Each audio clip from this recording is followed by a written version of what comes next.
जेना बहुत ही मेधावी छात्रा थी और उसकी नज़र भी कमज़ोर थी, इसलिए वह हमेशा आगे की पंक्ति सोचती थी।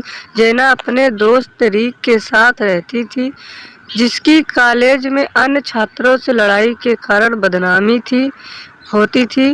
एक दिन कॉलेज जाने के बाद जेना का चश्मा फर्श पर गिर गया और टूट गया। जेना के पास कार नहीं थी और उसने रिक को उसे मरम्मत की दुकान पर ले जाने के लिए कहा। फिर कुछ समय बाद जेना ने सेम सेम चिल्लाना शुरू कर दिया और रास्ते में रिक ने सेम को सड़क के पास बेहोश देखा तो दोनों कार से नीचे उतरे और सेम के पास चले गए। जब दोनों पास जाकर देखे तो सेम मर चुका था।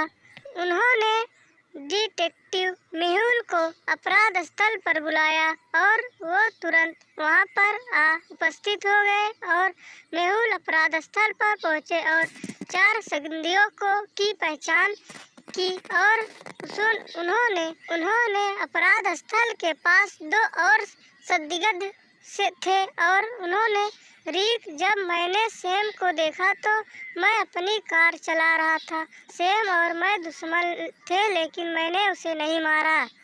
और कुछ देर बाद रिक, जेना, मैंने देखा कि सेम फर्श पर लेटा हुआ है और मैंने रिक को कार को रोकने के लिए कहा। रियाना, हम स्कूल के दोस्त थे और एक दूसरे को डेट करते थे, लेकिन अब हम एक साथ नहीं हैं। मैंने उसे नहीं मारा।